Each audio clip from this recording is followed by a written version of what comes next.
আর এই দুটি ঘটনাই আপনাদের সকলের প্রিয় হাফিজ ভাইয়ের পাঠানো।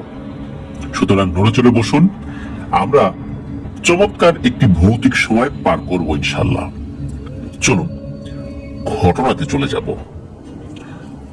প্রথম যে ঘটনাটি, এই ঘটনাটি এই হাফিজ ভাই উনি ওনার অফিসের এক আপুর কাছ থেকে শুনেছেন।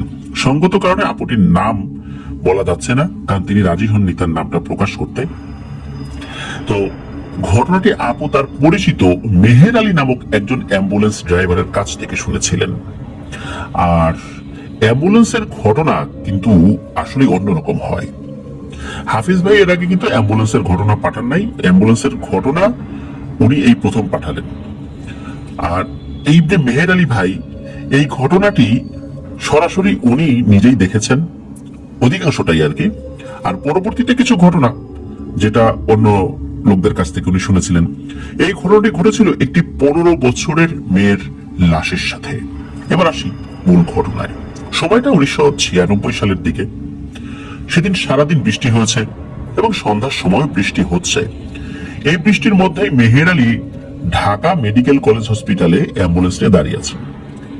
সারাদিন বৃষ্টির মধ্যে অ্যাম্বুলেন্স নিয়ে দাঁড়িয়ে আছেন, আবহাওয়া খুবই খারাপ। এমন সময় তার কাছে দুজন 25 থেকে 30 বছর মানে এরকম বয়স আর কি দুটি ছেলে আসে। তারা মেহের আলীকে জানায় যে আজিমপুর থেকে একটা লাশ খুলনা বিভাগের সাতক্ষীরা জেলার তালা উপজেলার খলিলনগর ইউনিয়নে নিয়ে যেতে হবে। তো এই মেহের আলীর বাড়িও তালা উপজেলার জালালপুর ইউনিয়নে।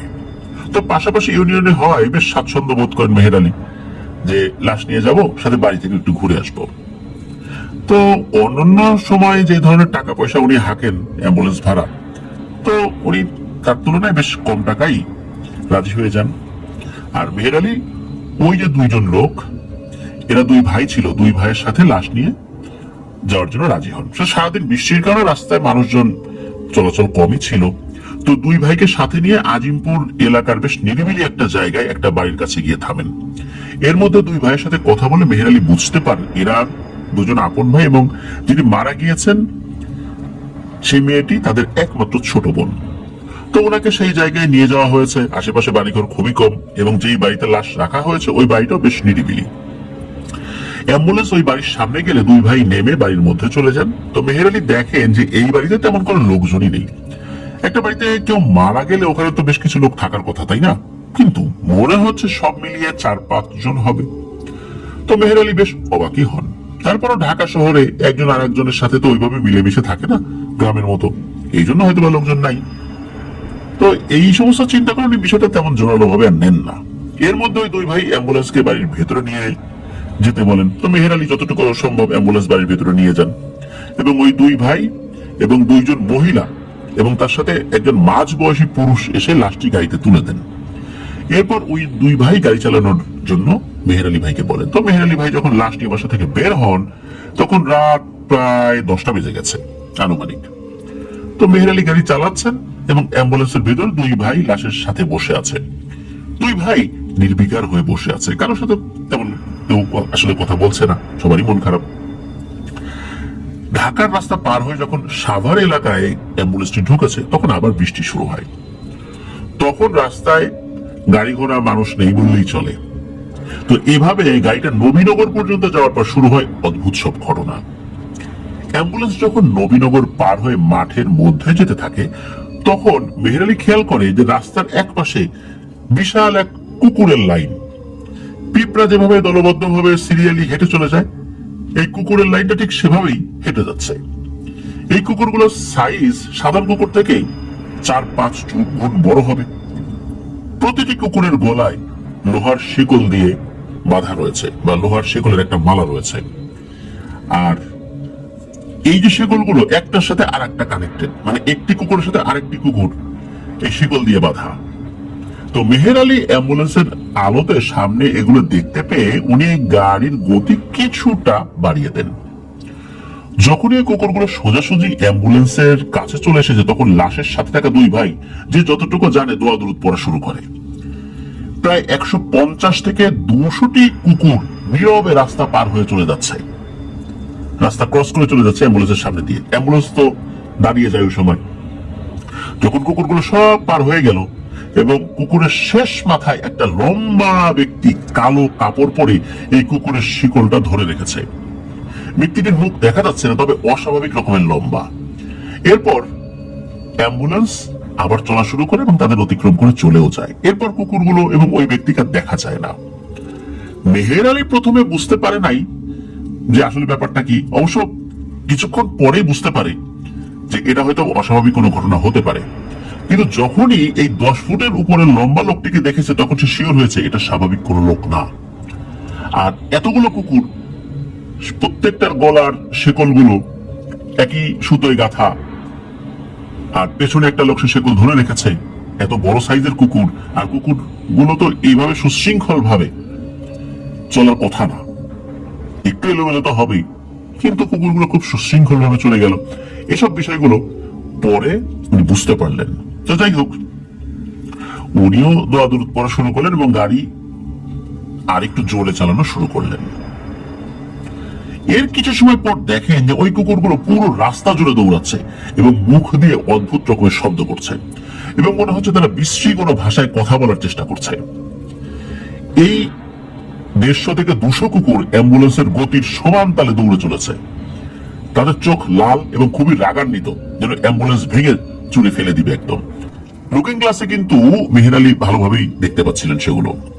তো মেহের আলী অ্যাম্বুলেন্স তো চালান, এমন অস্বাভাবিক ঘটনার সাক্ষী তার পেশাগত জীবনে টুকটাক হয়েছে, কিন্তু এইরকম ভয়ঙ্কর কোনো কিছুর মুখোমুখি এই প্রথম উনি হলেন। তবে উনি একজন হুজুরের কথা মেনে চলতেন। ওই হুজুর ওনাকে বলেছিলেন যে যদি কখনো কোনো লাশ নিয়ে যাওয়ার সময় খারাপ কিছুর পাল্লায় পড়ো এবং যদি বুঝতে পারো লাশের কারণে খারাপ জিনিসটা গাড়ির পিছু নিয়েছে, তাহলে গাড়িতে যদি কোনো ব্যক্তি থাকে সেজন্য লাশের কোনো একটা অংশের সাথে নিজের শরীরকে স্পর্শ করে। তো এই কথাটি মেহের আলীর যখন মনে পড়ে, তখন মেহের আলী ওই 2 ভাইকে বলে যে তারা যেন তাদের বোনের এই লাশের 2 হাত ধরে রাখে। ড্রাইভারের কথা মতো তারাও সেটি করেন। এর মধ্যে কুকুরগুলো 2 পাশে সরে যেতে থাকে এবং সেই 10 ফুট লম্বা মানুষরূপী পিশাচটা গাড়ির পেছনে এসে গাড়িকে আঘাত করার চেষ্টা করতে থাকে, কিন্তু কোনো একটা কারণে গাড়িতে সে আঘাত করতে পারছে না। পেছনে থাকা 2 ভাই কিন্তু এটা দেখতে পাচ্ছে। তারা দোয়া দরুদ পড়ছে জোরে জোরে। এদিকে মেহের আলী যত দ্রুত সম্ভব গাড়ি চালানোর চেষ্টা করছেন, কিন্তু আসলে মনে হচ্ছে গাড়িটা ওইভাবে আগাচ্ছেই না। এতক্ষণ এই যে ঘটনাগুলো ঘটছে, এর মধ্যে কিন্তু কোনো গাড়ি সামনে দিয়ে আসেও নাই, আবার পেছন থেকে কোনো গাড়ি অ্যাম্বুলেন্সকে ওভারটেকও করে নাই। যাই হোক, এমন সময় সামনের দিক থেকে একটা আলো দেখতে পায় মেহের আলী। তো মেহের আলী বুঝতে পারে এটা সম্ভবত ট্রাকের আলো। উনি এই আলো দেখার পর পেছনে খেয়াল করেন, দেখেন যে না, পেছনে কিছু নাই। তখন মেহের আলী এবং ওই 2 ভাই একটু স্বস্তি পান। মেহের আলী ওই 2 ভাইকে বলেন যে লাশের গাড়িতে এমন কিছু ঘটনা ঘটতেই পারে। একটা পর্যায়ে ট্রাকটা অ্যাম্বুলেন্সকে পার করে চলে যায়। এর কিছু পরে যখনই অ্যাম্বুলেন্স আবার মাঠের মধ্যে এসেছে, মানে রাস্তার 2 পাশে মাঠ, তখন তারা দেখেন শত শত কাক গাড়ির চারপাশে ঘোরাঘুরি করছে। কিন্তু কাকের আওয়াজ এটা শুনেই বুঝতে পারেন গাড়িতে থাকা ওই সেই 2 ভাই এবং মেহের আলী যে বিপদ কিন্তু ওদের পিছু ছাড়ে নাই। এই আওয়াজটা হচ্ছে সেই বিশ্রী ভাষায় কোনো কিছু একটা বলার মতো। এটা ঠিক কাক ডাকলে যেরকম আওয়াজ হয় না, ওরকম না। এই আওয়াজটা ওই কুকুরের গলা থেকেও কিন্তু আসছিল। যেহেতু সারাদিন এবং সন্ধ্যার পর বৃষ্টি ছিল, এখন বৃষ্টি না পড়লেও ড্রাইভার চাইলেও কিন্তু খুব বেশি জোরে গাড়ি চালাতে পারছে, কারণ রাস্তা তো পিচ্ছিল হয়ে আছে। তো মেহের আলী 2 ভাইকে বলেন আপনারা ভয় পাবেন না, ইনশাল্লাহ কিছু হবে না। এই কাকগুলো এমন ভাবে 3 দিকে ঘিরে রেখেছে, বাইরের কোনো কিছু দেখা যাচ্ছে না, কিন্তু এই কাকগুলো গাড়ির সামনের আলোয় আসতে পারছে না। এভাবে বেশ কিছু সময় কাকগুলো উড়ে মাঠের জঙ্গলের দিকে একসাথে চলে যায়, মানে উড়ে উড়ে চলে যায় আর কি। এর মিনিট 5 পরেই একটা জায়গায় কাঠের দোকান দেখতে পান তারা। এটা যে বাজারের মধ্যে নয়, এটা গ্রাম থেকে একটা পুকুরের পাশে কাঠ দিয়ে তৈরি একটা দোকান। এটা বাজারের আশেপাশে কোনো দোকান না। তো এই অ্যাম্বুলেন্স গিয়ে দোকানের সামনে গিয়ে দাঁড় করানো হয় বা দাঁড়ায়। তো মেহের আলী এবং ওই 2 ভাই নেমে আসেন। মেহের আলী দোকানে গিয়ে সিগারেট কেনেন এবং বিস্কুট এবং চা খান।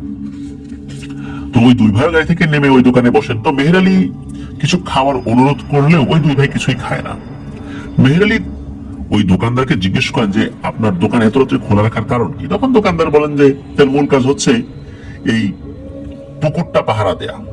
পাশে একটা পুকুর ছিল, আর পাশাপাশি কিছু আয়ের জন্য রাতে দোকান চালায়। রাতে অনেক ট্রাকের ড্রাইভাররা এখানে ট্রাক থামায়, তারপরে অনেক গাড়ি এখানে দাঁড়ায়, চাটা খায়, কিছু সময় জন্য বিশ্রাম নেয়। ভালোই কেনা বেচা হয় আর কি, বা বেচা কেনা হয়।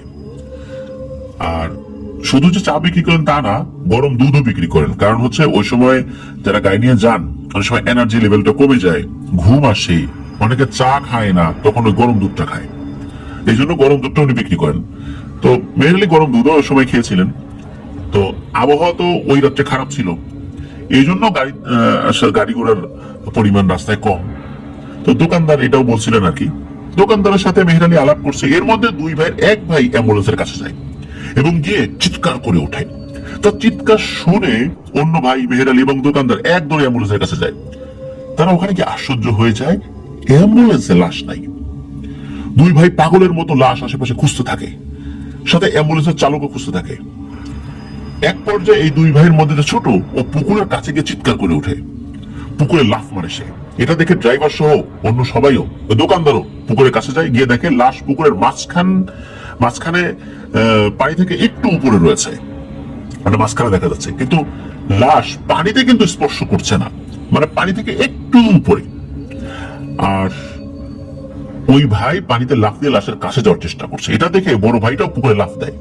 দুই ভাই যখনই লাশের কাছাকাছি যাবে, সেই মুহূর্তে লাশ পুকুরের আরেক পাশে সাঁ করে চলে যায়। আবার দুই ভাই সেখানে যায়, ঠিক আগের মতো লাশ একাই পুকুরের আরেক পাশে আবার চলে যায়। এই দৃশ্য দেখে ওই দোকানদার ড্রাইভারকে জিজ্ঞেস করলেন কারণ কি। তখন ড্রাইভার লাশ নিয়ে আসার পথে যা যা ঘটেছে সব ঘটনা দোকানদারকে খুলে বলেন। এটা শুনে দোকানদার দুই ভাইকে তাড়াতাড়ি উঠে আসতে বলেন, যে ভাই তোমরা তাড়াতাড়ি উঠে আসো, লাশের পিছনে সময় দিও না, বিপদে পড়ে যাবা। কিন্তু দুই ভাই তো বোনের লাশ এভাবে রেখে উঠে আসতে চায় না। দোকানদার তাকে আশ্বস্ত করেন যে এই লাশে কিচ্ছু হবে না, কিন্তু এখন যদি আপনারা উঠে না আসেন আপনাদের ক্ষতি হবে। অনেক কিছু বোঝানোর পর দুই ভাই পুকুর থেকে উঠে আসে। এদিকে ওই দোকানদার কিছু শুকনো কাঠ এবং বাঁশ দিয়ে পুকুরের চারপাশে আগুন ধরিয়ে দেন। দুই ভাই উঠে আসার পর দোকানদার বলেন, আপনারা এখন ধৈর্য ধরে অপেক্ষা করেন। এখান দিয়ে মাঝরাতে একজন আলেম যান, তাহাজ্জুদের নামাজ পড়েন, পাশাপাশি মসজিদের ইমামতি করেন। উনি খুব ভালো মানুষ, উনি এই বিষয়গুলোর খুব ভালো সমাধান করতে পারেন। উনি আসা পর্যন্ত আপনারা অপেক্ষা করতে হবে। তো দোকানদার এবং মেহের আলী দুই ভাইকে অনেক বুঝিয়ে অপেক্ষা করতে বলেন। আর এদিকে কি ওই লাশ কিন্তু পুকুরের এপাশ ওপাশ একা একাই ঘুরে বেড়াচ্ছে, মানে লাশটা যে হেঁটে যাচ্ছে তা না, কিন্তু পানির থেকে মনে হচ্ছে আধা হাত উঁচুতে ভেসে বেড়াচ্ছে আর কি। একবার এই পাশে যায় ওপাশে যায়, মানে মনে হচ্ছে বাতাসে এদিক ওদিক ঘুরে বেড়াচ্ছে। এদিকে ওই দোকানদার পুকুরের আশেপাশে যত কাঠের চলা শুকনো বাঁশ ছিল একের পর এক আগুন ধরিয়েই যাচ্ছে। রাত 2টার দিকে হুজুর একটা বাইসাইকেল নিয়ে দোকানের দিকে আসেন। তখন দোকানদার তাকে থামতে বলেন। সবাই মিলে রাতে ঘটে যাওয়া ঘটনাটি হুজুরকে বলেন এবং দুই ভাই খুব কান্না করতে থাকেন। তিনি তার বোনের লাশটি পুকুর থেকে তুলে আনার জন্য খুব অনুরোধ করেন, মানে বড় ভাই অনুরোধ করেন, ছোট ভাই বলছিলেন আর কি। তো হুজুর রাতের সব কথা শোনেন, দুই ভাইকে বলেন আপনার বোন মারা গিয়েছে কিভাবে সেটাকে খুলে বলেন, আশা করি মিথ্যা বলবেন না। তখন বড় ভাই সব কথা খুলে বলেন। তিনি বলেন, আমার বোনের উপর ভয়ঙ্কর এক কালো জাদু করা হয়েছিল। আমার বোন সেই যন্ত্রণা থেকে মুক্তি পাওয়ার জন্য আত্মহত্যা করেছে। তো হুজুর বলেন পুরো ঘটনাটি খুলে বলতে। তখন বড় ভাই বলেন, ঘটনা শুরু আজ থেকে 3 বছর আগে। আমাদের বাড়ির পাশে একটা বিল আছে। আমার ছোট বোন প্রতিদিন ভোরবেলা শাপলা ফুল তুলতে যেত। যেহেতু বিলটা বাড়ির খুব কাছেই আর ও ওখানেই বড় হয়েছে, তাই এসব বিলে ভোরে গিয়ে শাপলা ফুল তোলা, মাছ ধরা এগুলো স্বাভাবিক ছিল। এবং এই বিলের সাথে অনেকগুলো তাল গাছ, খেজুর গাছ এগুলো ছিল। তো একদিন আমার মা ছোট বোনকে বলে, তুই সকাল সকাল ফুল তুলতে গেলে একটু তাল গাছের নিচে খুঁজে দেখবি যদি পাকা তাল পাওয়া যায়। তো এই কথা শুনে আমার বোন বলে, ঠিক আছে মা, আমি সকালে গিয়ে দেখবো। তো আমার বোন সকাল মনে করে সেদিন গভীর রাত্রে বিলে চলে যায়। প্রথমে তাল গাছের নিচে গিয়ে তাল খুঁজতে থাকে, কিন্তু একটি তালও খুঁজে পায় না। এরপর ও বিলে নেমে ফুল তুলতে থাকে। এক পর্যায়ে তাল গাছ থেকে আবাস করে একটা তাল পড়ার আওয়াজ সে শুনতে পায়। ও বিল থেকে উঠে ফুলগুলো বিলের ধারে রেখে তাল গাছের নিচে যায়, গিয়ে দেখে যে নিচে অসংখ্য তাল পড়ে রয়েছে, অথচ কিছুক্ষণ আগেও কিন্তু সে দেখেছে গাছের নিচে একটা তালও ছিল না। ও তালগুলো একটা একটা করে গুছিয়ে এক জায়গায় জড়ো করছে।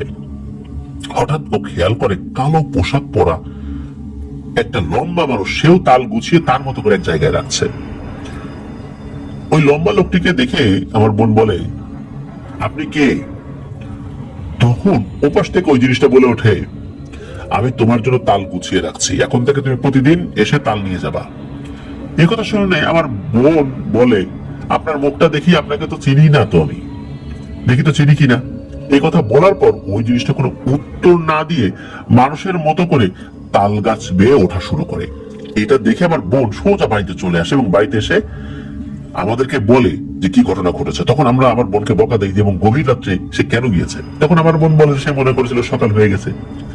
যাই হোক, আমার বোনের মুখে এত তাল পড়ার কথা শুনে আমরাও ওই বিলের ধারে তাল গাছের নিচে যাই। গিয়ে দেখি আসলেই অনেকগুলো তাল পড়ে রয়েছে, কিন্তু তালগুলো আধা পাকা। গাছ থেকে পাকা তাল পড়ার কথা, আধা পাকা তাল পড়ার কথা না। কিন্তু এগুলো প্রায় সব আধা পাকা এবং প্রায় 30টির মতো তাল পড়েছিল। কিন্তু যে ব্যক্তিটিকে আমার বোন দেখেছিল, আমরা গিয়ে তাকে আর দেখতে পাইনি, এবং যে তাল গাছ বেয়ে ওঠার কথা বলেছিল সেই গাছেও ভালো করে খুঁজেও তাকে আর দেখতে পাইনি। যাই হোক, এরপর আমরা বাসায় চলে আসি, সব স্বাভাবিকভাবেই চলছিল। এর প্রায় 4 মাস পর সকাল মনে করে গভীর রাত্রে আবারও আমার বোন বিলে ফুল তুলতে যায়। ডাঙার কাছাকাছি ফুল তুলতে তুলতে যে একটু বেশি পানির মধ্যে যাবে, হঠাৎ ও দেখে সেই লম্বা কালো পোশাক পরিহিত লোকটি অনেকগুলো ফুল হাতে নিয়ে দাঁড়িয়ে আছে এবং বিলের মাঝখানে তাকে ফুল নিয়ে যাওয়ার জন্য ডাকছে, কিন্তু তার মুখটি দেখতে পাচ্ছে না ও। এটা দেখার পরই আমাদের বোন দ্রুত বাড়ির দিকে মুখ ঘুরিয়ে শাপলা ফুল হাতে নিয়ে বিলের থেকে উঠে আসার চেষ্টা করে। ও যখন নাকি বাড়ির দিকে মুখ করে বিলের ভিতর থেকে উঠে আসার চেষ্টা করছিল, তখন কিছু একটা পেছন থেকে দ্রুত পানির নিচ দিয়ে তার কাছে আসতে থাকে। এর মধ্যে কোনো কিছুতে তার পায়ের নিচে একটা আঘাত করে। সে বিল থেকে উঠে বাড়ি চলে আসে। বাড়ি এসে সে দেখে যে পায়ের গোড়ালিতে কেটে গেছে। তখন সে তার মাকে ডাকে এবং যা যা ঘটেছে সব বলে। মা তখন তাকে আবারও বকা দেয়, তুই আবারও মাঝরাতে কেন বাইরে গেছিস। তারপর মা কাটা জায়গায় কাপড় পেঁচিয়ে দেয় এবং পরিবার থেকে কড়াকড়ি নির্দেশ থাকে আর যেন ফুল তুলতে বা তাল কুড়োতে সে আর না যায়। এর মধ্যে তার শরীর শুকিয়ে যেতে থাকে। একদিন মাঝরাতে ঘুম ভেঙে দেখা যায় বোনটি পাশে নেই। সবাই মিলে খুঁজতে খুঁজতে গিয়ে দেখা যায় সেই তাল গাছের নিচে অচেতন অবস্থায় পড়ে আছে। সবাই ধরাধরি করে বাড়িতে নিয়ে আসা হয়। ওর জ্ঞান ফিরলে তাল গাছের কাছে কেন গেল জিজ্ঞেস করলো, কিছুই বলতে পারে না, এবং তাকে যে তাল গাছের কাছ থেকে অজ্ঞান অবস্থায় পাওয়া গেছে এটাও সে বিশ্বাস করে না, কারণ সে তো বাসায় ঘুমিয়েছিল। এদিকে বোনের অবস্থা খারাপ হতে থাকে, ডাক্তার কবিরাজ দেখানো হয়, তবুও সুস্থ হয় না। এভাবে অনেক দিন চলে যায়। একদিন গভীর রাত্রে ছোট ভাই ঘুম ভেঙে দেখে যে তার ছোট বোন বাড়ির উঠোন দিয়ে একা একাই হাঁটতে হাঁটতে বিলের দিকে যাচ্ছে। এটা দেখে তো ছোট ভাই ডাকাডাকি শুরু করে। এরপর আমরা সবাই মিলে বাইরে গিয়ে দেখি বিলের ধার দিয়ে বোন সেই তাল গাছের দিকে যাচ্ছে। আমরা পেছন থেকে তাকে যতই ডাকাডাকি করি সে শুনতে পায় না। যখনই আমরা দ্রুত তার কাছে গিয়ে তাকে ধরেছি, তখনও অজ্ঞান হয়ে পড়ে যায়। এবং সাথে সাথে আর একটা জিনিস লক্ষ্য করি, বড় আকৃতির একটা কালো কুকুর বিলের উপর দিয়ে হেঁটে হেঁটে জঙ্গলের দিকে চলে গেল। এদিকে আমাদের ডাকাডাকিতে মা বাবা চলে এসেছে। সবাই মিলে ছোট বোনকে বাড়িতে নিয়ে যাই। আমরা সবাই বুঝতে পারি যে তার উপরে খারাপ কিছু নজর পড়েছে। আমরা পরদিন দুপুরে একজন ভালো কবিরাজের কাছে নিয়ে যাই। উনি সব শোনেন, ঝাড়ফুঁক করেন, তেল পরা দেন, পানি পরা দেন এবং 1 সপ্তাহ পর যেতে বলেন। আমরা 1 সপ্তাহ পর গেলে তিনি আমাদেরকে বলেন এক ধরনের তান্ত্রিক পিশাচের খপ্পরে পড়েছে এই মেয়েটি। এই তান্ত্রিক পিশাচের অসংখ্য খারাপ জিন শিষ্য রয়েছে। এই পিশাচটি এই মেয়েটার রক্ত নিয়ে কালো জাদু করেছে। বিলের মধ্যে যখন ওর পা কেটে যায়, মূলত ওই পিশাচটি জলের নিচ দিয়ে এসে ওর পায়ের কাছে তার ধারালো নখ দিয়ে কেটে কয়েক ফোঁটা রক্ত নিয়ে নেয়। তার দ্বারা এই মেয়েটাকে কালো জাদু করা হয়েছে। আর এই মেয়েকে চিকিৎসা দ্বারা সুস্থ করা সম্ভব নয়, বিশেষ করে কবিরাজের পক্ষে সম্ভব নয়। আরো বড় কোনো কবিরাজ দেখানোর জন্য কবিরাজ পরামর্শ দেন। আর যদি সম্ভব হয়, যত দূরে সম্ভব এই মেয়েটাকে পাঠিয়ে দিতে হবে। এই কথা বলার পর 1 বছর ওই মেয়েটাকে ঢাকাতে রাখা হয় আর আমার মামার বাসায় রাখা হয়। আমরা 2 ভাইও এখানেই থাকি, এখানে আমরা কাজ করি আর বোনকে দেখে শুনে রাখি। এর মধ্যে সে কিছু সময় ভালো থাকে, আবার কিছু সময় খারাপ থাকে। আমার বোনটি বারবার বলতো এই যন্ত্রণার জীবনের চেয়ে মৃত্যু ভালো। আজ আমার বোন যন্ত্রণায় টিকতে না পেরে গলায় ফাঁস দিয়ে আত্মহত্যা করেছে। কোনো ঝামেলা যেন না হয় এই জন্যই চুপিসারে লাশটি নিয়ে বাড়িতে যাচ্ছি। কিন্তু এখন মনে হচ্ছে ওই পিশাচটা আমার বোনের মৃত্যুর পরও আবারও পিছু নিয়েছে। ওই হুজুর এই সব কথা শোনেন। ভাই যে কথা বললেন সবাই খুব মনোযোগ দিয়ে শুনছে, বিশেষ করে হুজুর আরো ভালো করে মনোযোগ দিয়ে শুনছিলেন। তো দোকানদারের কাছ থেকে হুজুর এক গ্লাস পানি চান। তো দোকানদার যখন এক গ্লাস পানি তার হাতে দেন, সেই পানি হাতে নিয়ে কিছুক্ষণ দোয়া পড়ে ওই পানিটা পুকুরে ফেলে দেন এবং উনি একা পুকুরের পাশে দাঁড়িয়ে একা একা কারোর সাথে কথা বলতে থাকেন। এর কিছু সময় পর লাশটি একা একাই পুকুরের একদম কিনারে চলে আসে। এরপর ভাসতে ভাসতে অ্যাম্বুলেন্সের কাছে চলে আসে। মূলত হুজুর তার অধীনে থাকা একজন জিনের সাহায্য নিয়ে লাশটি ডাঙায় নিয়ে আসেন। তো দুই ভাইকে লাশটি অ্যাম্বুলেন্সের ভেতর রাখতে বলেন এবং হুজুর দুই ভাইয়ের উদ্দেশ্য করে বলেন, আপনার বোনের উপর খুবই দুষ্টু প্রকৃতির পিশাচ কালো জাদু করেছে। সত্যি সত্যি এই পিশাচের অধীনে অসংখ্য জিন নিয়োজিত রয়েছে। এই লাশ দাফন হওয়ার পরও প্রথম রাত্রের মধ্যে কবর থেকে লাশ নিয়ে যেতে পারে এমন পদ্ধতি ওরা করে রেখেছিল। এই লাশ মাটি দেওয়ার পর আপনাদের স্থানীয় হুজুর এবং আপনারা এই কবর পাহারা দেবেন। প্রথম রাত পার হয়ে গেলে এই লাশের ইনশাল্লাহ কিছু করতে পারবে না, তবে প্রথম রাতেই সমস্যা হতে পারে। আর ফজরের আজানের আগে এই লাশটি এখান থেকে নিয়ে যাবেন না, এরকমই থাক, আজান দিক তারপর নিয়ে যাবেন। তখন ওই দুই ভাই অনেক কান্নাকাটি করেন এবং লাশ যেন তার গ্রামে পৌঁছে দিয়ে আসেন সেই হুজুরের কাছে ওই অনুরোধ করেন। তো হুজুর একসময় রাজি হন। তিনি অ্যাম্বুলেন্সের সাথে ড্রাইভারের পাশেই বসেন। তো উনি যেই মসজিদের ইমাম, প্রথমে ওই ফজরের নামাজটা পড়ানোর পর উনি রওনা দিয়েছিলেন আর কি। তো যাই হোক, একটা সময় পৌঁছেও যান তারা। হুজুর দাফন কাফনের সাথে সার্বক্ষণিক ছিলেন।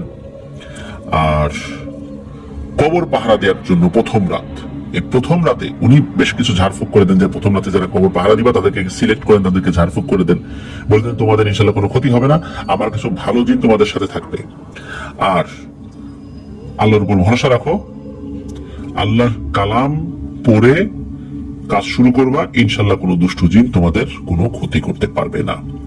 তো ওই সময়ে অনেকেই সাহস করেছিল যে আমরাও পাহারা দিব। যারা এসেছিলেন তাদের প্রত্যেকেই হুজুর দোয়া পড়ে ফু দিয়ে দিয়েছিলেন।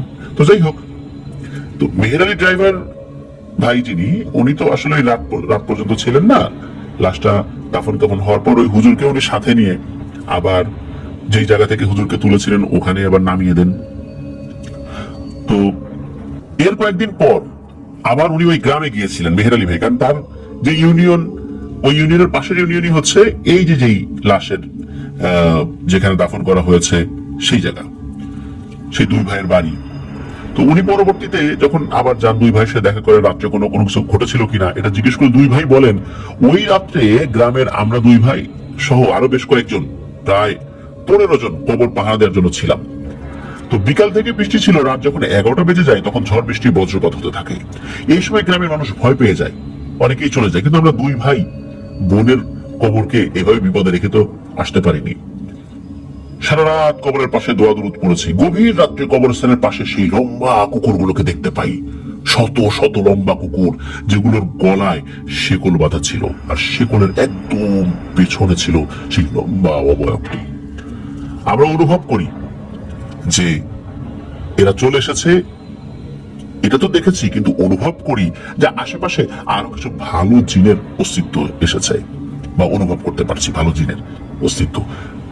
আর এই জিনগুলো ওই জিনগুলোকে কোনোভাবে দূরে তাড়িয়ে দেওয়ার চেষ্টা করছে। আর ওই পিশাচগুলো রাগে অনেক দূরের বড় বড় গাছের ডাল ভেঙে ফেলছিল, কিন্তু কোন একটা অদৃশ্য কারণে আমার বোনের কবরের ধারে কাছে আসতে পারছিল না। একটা সময় ফজরের আজান দেয় এবং পরিস্থিতি সব স্বাভাবিক হয়ে যায়।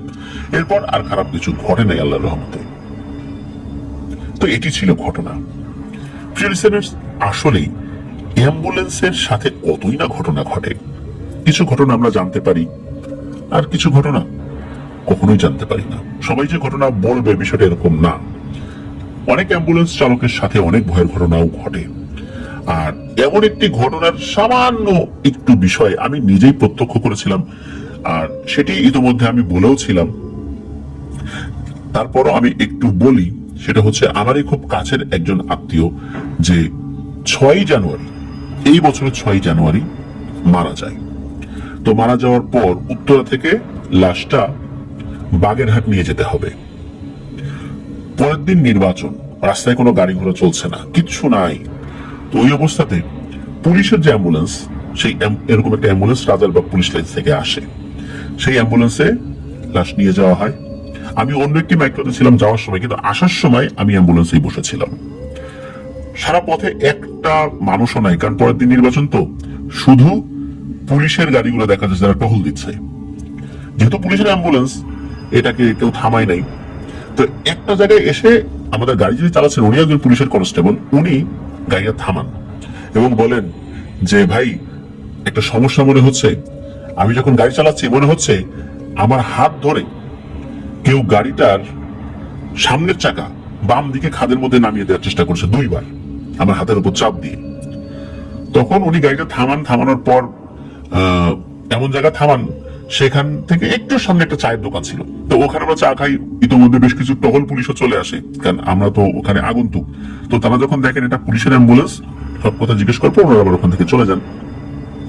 তো অ্যাম্বুলেন্সে থাকা অবস্থাতে আমি নিজে অ্যাম্বুলেন্সের চালক ভাইয়ের কাছ থেকে এই কথাটা শুনলাম। আমি নিজে ওই সময় অ্যাম্বুলেন্সে বসা, 6 জানুয়ারি রাতের বেলা, ভোর হলেই নির্বাচন, বুঝতেই পারছেন খুব বেশি দিন আগের কথা না।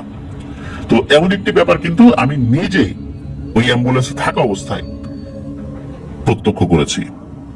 এবং আমার কাছে একবার মনে হলো যে হঠাৎ করে রাস্তার একটু সাইডে কোনো কারণ ছাড়াই অ্যাম্বুলেন্সটি চলে গেল। মূলত যখনই হাতের বাম দিকে তার স্টিয়ারিংটা ঘুরিয়েছে, স্বাভাবিকভাবে হাতের বাম দিকে একটু যাবে, তো এটা স্বাভাবিকভাবে নিলেও এরকম দুইবার হওয়ার পরে উনি গাড়িটা থামিয়েছিলেন। তবে বাকি পথে আল্লাহর রহমতে আর কোনো সমস্যা হয়নি, আলহামদুলিল্লাহ। তো এটা কিন্তু আমার নিজের প্রত্যক্ষ করা একটা ব্যাপার, এবং তারিখ সহ বলে দিলাম যে কবে হয়েছিল। আল্লাহর রহমতে ওই যাত্রায় কোনো সমস্যা হয়নি, আলহামদুলিল্লাহ। তো আসলে অ্যাম্বুলেন্স অনেক ধরনের ভয়ের ঘটনাই ঘটে। যারা অ্যাম্বুলেন্সে থাকে বা চালায়, ওই সময় উপস্থিত ছিল অ্যাম্বুলেন্সে, তারা বুঝতে পারবে যে কতটা ভয়ঙ্কর একটা ব্যাপার। একটু এলোমেলো হলেই কিন্তু গাড়িটা ভয়ঙ্কর দুর্ঘটনায় পতিত হবে। আল্লাহ আমাদেরকে হেফাজত করেছিলেন। আল্লাহ তাআলা এই ধরনের বিপদ আপদ থেকে আমাদের সবাইকে হেফাজত করুন। প্রিয় লিসেনার্স, চলুন আমরা চলে যাই আমাদের এবারের এপিসোডের দ্বিতীয় এবং শেষ ঘটনায়। যথারীতি এটাও থাকছে আপনাদের সকলের প্রিয় হাফিজ ভাই পাঠানো ঘটনা। প্রিয় লিসেনার্স, আসসালামু আলাইকুম।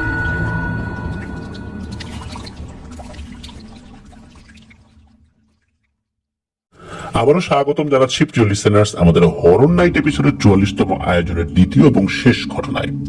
এখন যে ঘটনাটি আপনাদের সাথে শেয়ার করব, এই ঘটনাটি হাফিজ ভাইকে যিনি দিয়েছেন তার নাম হচ্ছে জয়নাল। আর ঘটনাটি ঘটেছিল হাফিজ ভাইয়ের নিজ গ্রাম গাইতঘাট গ্রামে, যেটি চুয়াডাঙ্গা জেলার একটি গ্রাম। আর এই জয়নাল ভাইয়ের বয়স ছিল ওই সময় 12 কি 13 বছর, আর সময়টা ছিল 1997 সাল। জয়নাল ভাইয়ের বড় ভাইয়ের একটা ক্যাসেট প্লেয়ার ছিল। জয়নাল ভাইয়ের বড় ভাই যখন বাইরে বের হতেন তখনই জয়নাল ভাই ওই ক্যাসেট প্লেয়ারে গান শুনতেন। আর এই জয়নাল ভাইয়ের একটা নেশা ছিল নতুন নতুন ক্যাসেট সংগ্রহ করা। একদিন কি হয়েছে, জয়নাল ভাইয়ের দুলা ভাই একটি নতুন সাইকেল নিয়ে বেড়াতে আসছেন তার শ্বশুর বাড়ি, মানে দুলা ভাই শ্বশুর বাড়ি মানে জয়নাল ভাইদের বাড়িতে। তো নতুন জামাই আসছেন, গল্প গুজব হচ্ছে। এখন জয়নাল ভাই কি করছেন, দুলা ভাইয়ের কাছ থেকে তার বাইসাইকেলটা চেয়ে নিয়ে বাইরে বের হয়েছেন। তো ওই গ্রামেই এই জয়নাল ভাইয়েরই আর এক বন্ধুর নানির বাড়ি। তো সেই বন্ধুটা অবশ্য নানির বাড়িতে ওই সময় ছিল। তো বাইসাইকেল নিয়ে বন্ধুর কাছে গিয়েছে। তো বন্ধু একটা বুদ্ধি দেয় যে জয়নাল চল জয়রামপুর গ্রামে যাই। এই জয়রামপুর গ্রাম হচ্ছে এই বন্ধুর বাড়ি। নিজ গ্রামে একটু বাইসাইকেল নিয়ে ঘুরতে যাবে এই সময়। জয়নাল ভাইও রাজি হয়ে যান। আর একটা কারণ ছিল রাজি হওয়া, সেটা হচ্ছে যে ওই জয়রামপুর গ্রামে একটা ক্যাসেটের দোকান ছিল। এখন তো আমরা এই ক্যাসেট গুলো দেখি না, ওই সময় ফিতার ক্যাসেট ছিল, ভিতরে ফিতা থাকতো, ম্যাগনেটিক ফিতা। এগুলো ক্যাসেট প্লেয়ারের ভিতরে ঢুকালে ওগুলো ঘুরতো চলতো, এটা তো অনেকেই দেখেছেন। এখন তো এগুলো আসলে এভাবে চলে না। এই ক্যাসেটের যুগের পর আসলে সিডির যুগ, এখন সিডির যুগও শেষ হয়ে গেছে। তো যাই হোক, উনি ক্যাসেট কিনবেন এই চিন্তা করেছেন। ওই চিন্তা করি মূলত ওই জয়রামপুর গ্রামে যাওয়ার জন্য উনি সম্মতি দিয়েছেন। তো দুজন মিলে জয়রামপুর গ্রামের দিকে রওনা হয়েছেন। ক্যাসেট কেনার টাকাটা ওই সময় কিন্তু জয়নাল ভাইয়ের কাছে ছিল। তো গাইডঘাট রেল স্টেশন থেকে প্রায় 4 কিলোমিটার দূরে এই জয়রামপুর গ্রাম।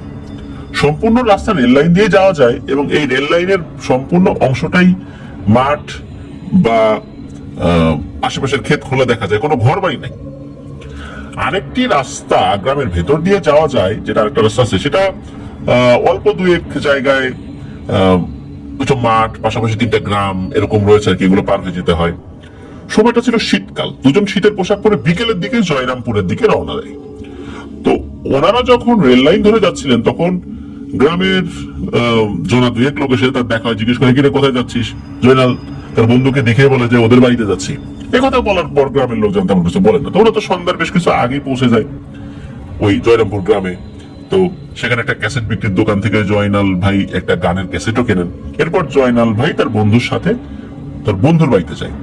তো একটা জিনিস বলে রাখা ভালো, এই জয়নাল ভাই তার বড় ভাইয়ের সাথে এর আগে অনেকবার এসেছে জয়রামপুর গ্রামে, বেশিরভাগই এই রেল লাইন ধরে এসেছে, আর অল্প কয়েকবার গ্রামের রাস্তা দিয়ে এসেছে। আস্তে আস্তে সময় গড়িয়ে সন্ধ্যার আজান দিয়ে দেয়। শীতের সময় হয়, চারদিকে অন্ধকার নেমে এসেছে। জয়নাল ভাই তার বন্ধুকে বাড়ি যাওয়ার জন্য বারবার বলতে থাকে। তার বন্ধুও বলে একটু পর যাচ্ছি, একটু পর যাচ্ছি। মূলত তার বন্ধু তার নিজের বাড়িতে আসলে আসছে, তো চিন্তা করছে যে তার বাবা তো এখনো বাড়িতে আসে নাই, বাবা বাড়িতে আসলে বাবার কাছ থেকে কিছু টাকা নেব, তারপরে আবার জয়নালের সাথে গাইডঘাট গ্রামে চলে যাবো তার নানির বাড়িতে। তো এই যে জয়নাল ভাই বারবার বাড়ি যাওয়ার জন্য বলতে থাকলেও এক পর্যায়ে রাগ করে বলে যায় আমি চলে গেলাম। আর তার বন্ধুও বলে যে আমার আব্বা এখন আসলো না, টাকা ছাড়া যায় কিভাবে, তুই চলে যা, আজকে আর আমি যাব না। এদিকে জয়নাল ভাই তার বন্ধুর মুখে এই কথা শোনার পর তার রাগ আরো বেড়ে যায়। তো উনি কি করেছেন, রাগ করে একাই সাইকেল নিয়ে বেরিয়ে গেছেন। এদিকে চারদিকে অন্ধকার হয়ে এসেছে। সাইকেল নিয়ে জয়রামপুর মাঠ পাড়া নামক একটা এলাকা ছিল, ওইখানে চলে আসছেন। শীতকাল হলেও বেশ কিছু দূরে জিনিস দেখা যাচ্ছে, তখন ওইভাবে কুয়াশা তখনও পড়ে নাই। তো উনি গ্রাম ছেড়ে কিছুটা দূরে চলে এসেছেন। তখন রেল লাইনের ডান পাশে একটা মাটির রাস্তা দেখতে পান। উনি মনে করছেন এটা বুঝি ওই গ্রামে যাওয়ার রাস্তা। মনে রাখা ভালো, জয়রামপুর থেকে একটু মাঠ পার হয়ে ওই গ্রামটা পড়ে। তো ওই গ্রামের পরে চাঁদপুর গ্রামের ভেতর দিয়ে গাইডঘাট গ্রামে আসা যায়। তো জয়নাল ভাইও 2-3 বার এই সকল গ্রাম দিয়ে জয়রামপুর এসেছে। তো জয়নাল ভাই ভেবেছে এটাই বুঝি সেই রাস্তা। তো উনি ওই রাস্তায় ঢুকে গেছেন সাইকেল নিয়ে। তো ওই মাটির রাস্তায় যাওয়ার কারণ হচ্ছে যদি রেল লাইন ধরে উনি যান, সেক্ষেত্রে তার বাইসাইকেলটি ছিনতাই করে নিয়ে যেতে পারে, কারণ ওই রাস্তায় রাতের বেলা লোকজন চলাফেরা করে, ওই সময় চুরি ছিনতাই হতো। তো বাড়ি থেকে সাইকেল নিয়ে আসছে, তাও আবার দুলাবার সাইকেল। যদি এইভাবে একটা ঘটনা ঘটে যায় তখন বিষয়টা খুব খারাপ দেখা যাবে না? তো নানান চিন্তা করে গ্রামের রাস্তা মনে করে ওই মাঠের রাস্তায় উনি ঢুকে গেছেন। এভাবে একটা সময় মাঠের গভীরে চলে গেছেন উনি। কিছু সময় সাইকেল থেকে নেমে সাইকেল ঠেলেও নিয়ে যেতে হয়েছে, ওই রাস্তায় সাইকেল চালাতে পারছিলেন না। একটা পর্যায়ে এই জয়নাল ভাই চারদিকে আখের ক্ষেত মানে কুশলের ক্ষেত দেখতে পান। কোথাও কোনো মানুষ বা গ্রাম আর উনি খুঁজে পাচ্ছেন না। আসলে জয়রামপুর থেকে কিছুটা মাঠ পার হয়ে উক্ত গ্রামে যেতে হয়। তো উনি এটা ভেবেই মাঠের দিকে আগাচ্ছিলেন আর কি। এক পর্যায়ে উনি যখন সামনে আর রাস্তা দেখতে পান না, তখন জয়নাল ভাই খুব ভয় পেয়েছেন এবং কান্না করতে থাকেন। উনি দূর থেকে বড় একটা বিশাল বড় আম বাগানের মতো কোন একটা বাগান দেখতে পান। তো উনি ভাবেন আম বাগানের ওই পাশে হয়তো বাড়ি ঘর আছে। তো জয়নাল ভাই সাইকেল নিয়ে হেঁটে হেঁটে মানে সাইকেল ঠেলতে ঠেলতে ওই আম বাগানের ভেতরে গিয়ে দেখেন আম বাগানের মাঝখানে আগুন জ্বলছে। জয়নাল ভাই ভাবেন এখানে কোনো মানুষ শীতের মধ্যে আগুন জ্বালিয়ে তাপ নিচ্ছে, কারণ শীতকালে তো আমরা এরকম দেখতেই পাই। তো জয়নাল ভাই আগুন দেখে যেমন খুশি হন, একটু ভয় পাচ্ছিলেন যদি তারা খারাপ মানুষ হয় তাহলে তার সাইকেলটা কেড়েও নিতে পারে। তারা ভাবতে ভাবতে জয়নাল ভাই সাইকেল নিয়ে আগুনের কাছে চলে গেল। আগুনের কাছে চলে গিয়ে দেখেন একজন 80 বছরের বৃদ্ধা এবং 8-9 বছরের একটা বাচ্চা মেয়ে আগুনের কাছে বসে রয়েছে। তখন ওই ছোট মেয়েটি বৃদ্ধার চুলের মধ্যে উকুন খুঁজছে। তারা জয়নাল ভাইকে দেখে হতভম্ব হয়ে যান। তো জয়নাল ভাই ওই বৃদ্ধা মহিলাকে দেখে কান্নাকাটি শুরু করেন এবং বলেন দাদি আমাকে বাড়ি দিয়ে আসেন। তো জয়নাল ভাইয়ের মুখে এই কথা শুনে কিছুক্ষণ চুপ থাকেন ওই বৃদ্ধা। ওদিকে জয়নাল ভাই তো কান্না করেই যাচ্ছেন। তো কান্না করা দেখে ওই বৃদ্ধা বলেন এই বেটা কান্না থামা, আমি তোকে তোর বাড়ি পৌঁছে দিয়ে আসবো, তোর কোনো সমস্যা হবে না, ভয় পাস না। তখন ওই বৃদ্ধা জিজ্ঞেস করে এ বেটা বল তোর বাড়ি কোথায়। তখন জয়নাল ভাই বলে যে গাইডঘাট গ্রামে। তখন ওই বৃদ্ধা হাত দিয়ে দুটা বাড়ি দিয়ে একটা শব্দ করে। আমরা যেমন 2 হাত দিয়ে তালি বাজাই না, ঠিক সেইভাবে শব্দ হওয়ার সাথে সাথে একটা আম গাছ থেকে দ্রুত কয়েকটা হনুমানের মতো প্রাণী নেমে আসে এবং জয়নাল ভাইয়ের দিকে খুবই রাগান্বিত ভাবে তাকিয়ে মুখ দিয়ে বিশ্রী রকমের শব্দ করছে। তো এটা দেখে জয়নাল ভাই অনেক ভয় পেয়ে যান, আরো কান্নাকাটি করতে থাকেন। তখন ওই বৃদ্ধা ওই হনুমানের মতো প্রাণীকে বলেন যে এই ছেলে বিপদে পড়ে আমাকে দাদি ডাকছে আর আমার কাছে সাহায্য চাইছে, এই ছেলেটাকে সাহায্য করতে হবে, চল একে ওর গ্রামে পৌঁছে দিয়ে আসি। তখন রাত আনুমানিক সর্বোচ্চ 8টা হবে। সেই সময় প্রেক্ষিতে আর শীতকালে আর ওই গ্রামে রাত 8টা মানে তো অনেক রাত। তো ওই বৃদ্ধা জয়নালকে বলে, বেটা তুই আমাদের পিছনে পিছনে আসবি। জয়নাল বলে, হ্যাঁ দাদি আসবো। কিন্তু ও তখনও কিন্তু কান্না করেই যাচ্ছে। প্রথমে ওই হনুমানের মতো প্রাণীটা যাচ্ছে আর তার পিছনে পেছনে ওই বাচ্চা মেয়েটি, তার পেছনে বৃদ্ধা, বৃদ্ধার পেছনে জয়নাল, এইভাবে হাঁটা শুরু করেছে। এক পর্যায়ে তারা রেল লাইনে উঠে পড়ে। এভাবে কিছু দূর হাঁটার পর ফাঁকা পুল নামক একটা জায়গায় চলে আসেন তারা। যারা গাইডঘাট এবং জয়রামপুর আছেন তারা হয়তো বা বুঝতে পারবেন, এই জায়গাটা চিনে থাকবেন। এই ফাঁকা পুলের উপরে দুজন লোক বসেছিল। তো তাদের কাছ থেকে যখন এনারা কিছুটা দূরে, তখন ওই দুইজন ব্যক্তি তড়িঘড়ি করে মাঠের ভিতরে ও মা গো বাবা গো বলে এ কি দেখলাম রে বলে দৌড়াতে থাকে। তো জয়নাল কিন্তু এদের দৌড়ানোর কারণ আসলে বুঝে উঠতে পারে না। এবার আরো কিছু দূর যাওয়ার পর জয়রামপুর মানে এই জয়রামপুরের দিকে একজন লোক আসছিলেন, মানে উল্টো দিকে আসছিলেন নাকি, মানে গাইডঘাট গ্রাম থেকে জয়রামপুরের দিকে আসছিলেন। তো উনি যখন একটু দূরে, আর যখনই এই জয়নাল ভাইদের এই হাঁটার লাইন যেটা আসছিল, সামনেটা হনুমানের মতো প্রাণী এটা সেটা যেগুলো আছে আর কি, যখনই মুখোমুখি হয়েছে তখন ওই লোকটা চিৎকার দিয়ে মাঠের দিকে দৌড়াতে থাকে, ওরে বাবা গো মা গো খেয়ে ফেললো রে। তো জয়নাল ভাই আবার হাত দিয়ে ইশারা করে ডাকতেছে, ও ভাই ভাই ভয় না, এদিকে আসো এদিকে আসো। আসলে লোকগুলো যে আসলে কেন ভয় পাচ্ছে এটা কিন্তু জয়নাল ভাই বুঝতে পারছে না। তো যাই হোক, আগের মতোই তারা হাঁটছেন। তারা যখন গাইডঘাট গ্রামের কাছাকাছি পৌঁছে যাবেন, মানে পৌঁছানোর একটু আগে একটা জায়গা আছে, তাকে স্মৃতি সৌধ বলে। বাংলাদেশের যে কয়েকটা রেল দুর্ঘটনার ইতিহাস আছে, অন্যতম ভয়াবহ দুর্ঘটনাটি এই জায়গায় ঘটেছিল। পুরো একটি ট্রেন এখানে পড়ে গিয়েছিল এবং শত শত মানুষ এখানে নিহত হয়েছিলেন। এবং স্মৃতি হিসাবে এখানে একটি শহীদ মিনার বা একটা স্মৃতিসৌধ করা হয়েছে। এই স্মৃতিসৌধের আশেপাশে অনেক ভৌতিক ঘটনা রয়েছে, এগুলো পর্যায়ক্রমে ইনশাল্লাহ হাফিজ আমাদেরকে পাঠাবেন বলে বলেছেন। তো যাই হোক, ওইখানে অনেকগুলো খেজুর গাছ ছিল। রাতে বা দিনে যারা ওখানে ওই খেজুর গাছটা ইজারা নিতেন আর কি, রস সংগ্রহ করতেন, তারা কিন্তু ওখানে পাহারা দিতেন, রাতে হোক দিনে হোক। কারণ রাস্তার পাশে হওয়ার কারণে অনেক বাচ্চা ছেলে পেলে দুষ্টু লোকজন এই রস খেত, রসের হাড়িগুলো নষ্ট করে ফেলতো, ঢিল দিত, হাড়িগুলো ভেঙে ফেলতো, এই জন্য কিন্তু সবসময় পাহারা দিতে হতো। তো এই স্মৃতিসৌধের কাছে বসে একজন লোক পাহারা দিচ্ছিলেন আর কি। যখনই জয়নাল ভাই এবং অন্যরা ওইটার কাছাকাছি আসছে, তখনই ওই ব্যক্তিরা এক চিৎকার দিয়ে বাড়ির দিকে দৌড় দিয়েছে, মেরে ফেললো রে, মেরে ফেললো, খেয়ে ফেললো, বাঁচাও বাঁচাও বলে গ্রামের দিকে দৌড় দেওয়া শুরু করেছে। তো আবার ওই জয়নাল ভাই, সেই বৃদ্ধা বাচ্চা মেয়েটা, হনুমানের মতো প্রাণীটা, ওই মেয়েটা চলতে থাকে। তাদের কিন্তু কোনো ভ্রুক্ষেপ নেই। হঠাৎ ওই বৃদ্ধা উনি কথা বলে ওঠেন। এতটা পথ কিন্তু কোনো কথা উনি বলেন নাই। ওই বৃদ্ধা তারা হেঁটে যাচ্ছে, তো হেঁটেই যাচ্ছে। জয়নাল ভাইকেও কোনো কিছু বলেন নাই, মানে সামনের দিকে দাঁড়াতে যেদিকে যাচ্ছে জয়নাল ভাইও ওইভাবেই যাচ্ছে আর কি। হঠাৎ করে বৃদ্ধা মহিলাটা বলে ওঠেন যে, বাপু রে, এই রাস্তাটা একটু ঘুরে যা, সোজা রাস্তায় না গিয়ে একটু বেঁকে যেতে হবে। তখন জয়নাল ভাই কি করেছেন, সোজা রাস্তায় যেতে নিষেধ করলেন কেন, আবার কোনো বিপদ আপদ কিনা, উনি একটু উকি দিয়েছেন। তখন দেখেন ভয়ঙ্কর একটা গোখরা সাপ, এটা স্বাভাবিক সাপ থেকে অনেক বড়, ফোনা তুলে রাস্তার সামনে দাঁড়িয়ে আছে। তখন জয়নাল ভাই বুঝতে পারেন যে সামনে এই সাপটার কারণে ওই বৃদ্ধাটি একটু ঘুরে যেতে বলেছেন। জয়নাল ভাই এটা দেখে ভয় পেলেও উনি আসলে যেহেতু সাথে লোক রয়েছে, উনি ভয়টা আসলে ওইভাবে অনুভব করেন নাই, হালকা ভয় পেয়েছিলেন আর কি।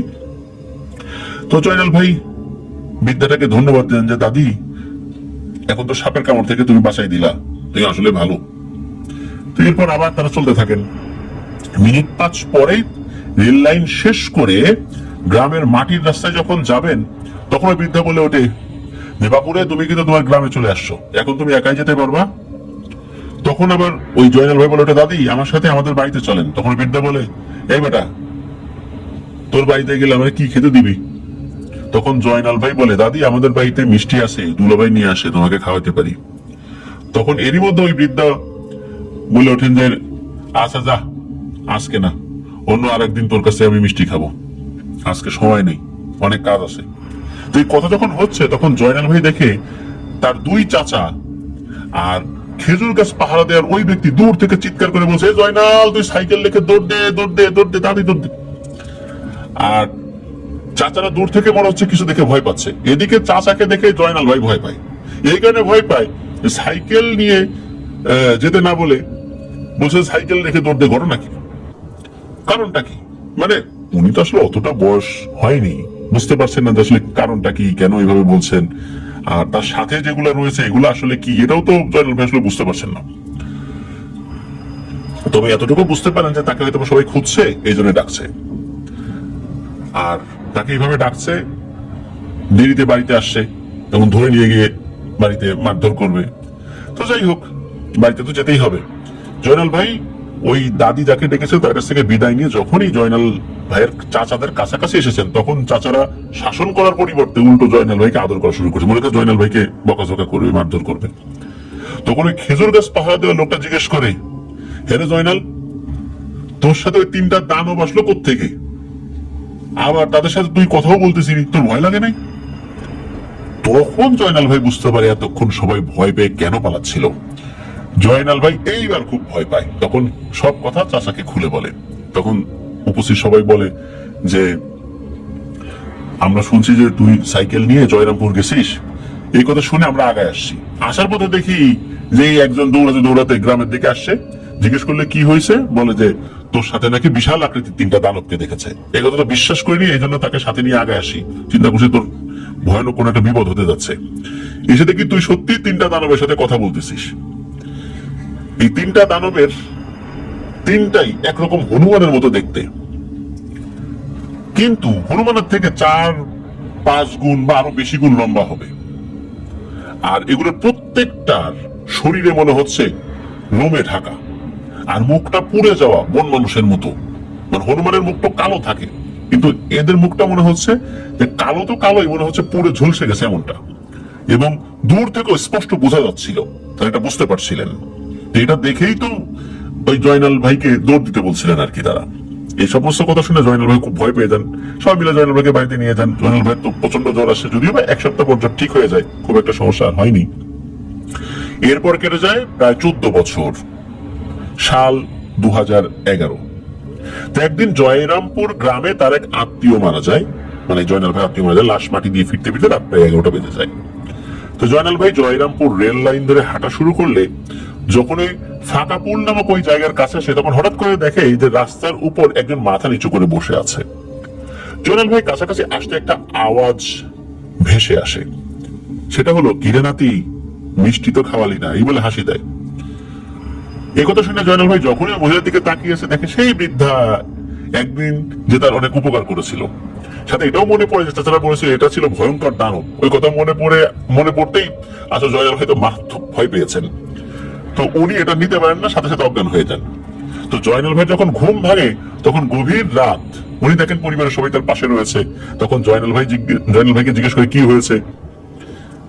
তো জয়নাল ভাই এটা বলেছেন, অজ্ঞান হয়ে গেছেন, ওনার কিছু মনে নাই। এরপরে লোকজন ওই পথ দিয়ে ফেরার সময় জয়নাল ভাইকে দেখে তখন তাকে উঠিয়ে নিয়ে আসে। তো যাই হোক, জয়নাল ভাই তো বলেন যে আসলে উনি অজ্ঞান হয়ে গিয়েছিলেন, ভয়টা পেয়েছেন। তবে খুব বেশি ডিপে যে বলেছেন, যে খালি বলেছেন যে ভয় পেয়েছেন, হ্যাঁ, একদম যে ওই মহিলা মিষ্টি খেতে চেয়েছেন এটা সেটা ওইভাবে আসলে তেমন বলেন নাই। তো জয়নাল ভাই এরপরে ভালো একজন হুজুরের সাথে বিষয়টি নিয়ে আলোচনা করেন। হুজুর সব ঘটনা শুনে তাকে বলেন যে এরা খারাপ শ্রেণীর জিন হলেও কাউকে কোনো ক্ষতি করে না, আর তোমাকে ছোটবেলায় উপকার করেছে শুধুমাত্র দাদি বলে ডাকার কারণে। আর তুমি কান্না করছিলে, পাশাপাশি তোমার বয়স কম ছিল, এই কারণে তোমাকে সেদিন উপকার করেছিল। এখন যেহেতু রাস্তায় তোমাকে দেখে বৃদ্ধা জিনটা মজা করে তোমার কাছে মিষ্টি খেতে চেয়েছে, আর তুমি তো ভয় আসলে অজ্ঞান হয়ে গিয়েছো। যাই হোক, তোমার কোনো উপকার সেবা ক্ষতি করবে না। তুমি যদি মনে করো তুমি ওই বৃদ্ধাকে মিষ্টি দিয়ে আসতে পারো, ওরা তোমার কোনো ক্ষতি করবে না। তো হুজুরের এই কথাগুলো জয়নাল ভাইয়ের খুব মনে ধরে। 2014 সালের দিকে জয়নাল ভাইয়ের একটা ছেলে সন্তান হয়। উনি সিদ্ধান্ত নেন এই খুশিতে ওই বৃদ্ধাদের জন্য উনি মিষ্টি নিয়ে যাবেন। উনি 12 কেজি খুব ভালো মানের মিষ্টি নিয়ে কাউকে কিছু না বলে ওই বৃদ্ধার উদ্দেশ্যে যায়। তো সেই জায়গায় যাওয়ার পরে দেখেন ওই বৃদ্ধা সেই ছোট্ট মেয়েটি এবং ওই হনুমানের মতো প্রাণীটি ওখানে দাঁড়িয়ে আছে। জয়নাল ভাই সেই বৃদ্ধার কাছে আসতে, বৃদ্ধা বলে, তুই এখানে আসতেছিস, আমি এই খবর পাইছি, আমি অনেক খুশি হয়েছি যে তুই আমরা কে জানার পরও মিষ্টি নিয়ে আসছিস। তখন জয়নাল ভাই, দাদি এখন থেকে আমার যখন মন চাইবে তোমার জন্য মিষ্টি নিয়ে আসবো। তো ওই বৃদ্ধা জয়নালের সন্তানের জন্য একটা স্বর্ণের চেইন উপহার দিয়েছিল। এরপর থেকে এখন পর্যন্ত জয়নাল এবং ওই বৃদ্ধার মাঝে দেখা সাক্ষাৎ হয়, কথা হয়, এখনো ভালো একটা সম্পর্ক রয়েছে। তো ওই যে বৃদ্ধা ছোট মেয়ে আর যে হনুমানের মতো প্রাণীটা, এটা নাকি অনেকবারই ওই জয়নাল ভাইয়ের পরিবারকে নাকি দেখা দিয়েছে, তবে ভিন্ন ভিন্ন ভাবে এসেছে। তবে জয়নাল ভাইয়ের পরিবার এটা দেখে কখনোই ভয় পায় নাই। তো এটাই ছিল ঘটনা। আসলে কখন যে কোন ঘটনা মানুষের জীবনে ঘটে যাবে, মানুষের জীবনের মোড়টাকে পরিবর্তন করে দিবে, এটা আসলে বলাটা খুবই মুশকিল। যেমনটা হয়েছিল জয়নাল ভাইয়ের সাথে। জয়নাল ভাই খুবই খারাপ শ্রেণীর পিশাচ প্রকৃতির জিনদের খপ্পরে পড়লেও ওই জিনগুলো তার উপকার করেছিল, আর সেই জিনগুলোর সাথে এখনো তার সম্পর্ক রয়েছে। এটি ছিল ঘটনা। ধন্যবাদ জানাচ্ছি হাফিজ ভাইকে চমৎকার দুটি ঘটনা আমাদের সাথে শেয়ার করার জন্য। আশা করছি আমাদের লিসেনাররাও ঘটনা দুটি দারুণভাবে উপভোগ করেছেন। প্রিয় লিসেনার্স, আপনাদের সবাইকে ধন্যবাদ জানাচ্ছি যারা এতক্ষণ আমাদের সাথে যুক্ত ছিলেন। হাফিজ ভাইকে ধন্যবাদ জানাচ্ছি আবারও যে উনি অনেক আগে থেকে বিভিন্ন ঘটনাগুলো আমাদেরকে পাঠিয়ে যাচ্ছেন। আমরা প্রত্যেকটি ঘটনাই আপনারা সবাই খুব পছন্দ করেন, প্রশংসা করেন। আশা করছি তার কাছ থেকে আরো ঘটনা ইনশাল্লাহ আমরা পাবো। প্রিয় লিসেনার্স, আজকের এই এপিসোডটি এখানেই শেষ করতে হচ্ছে।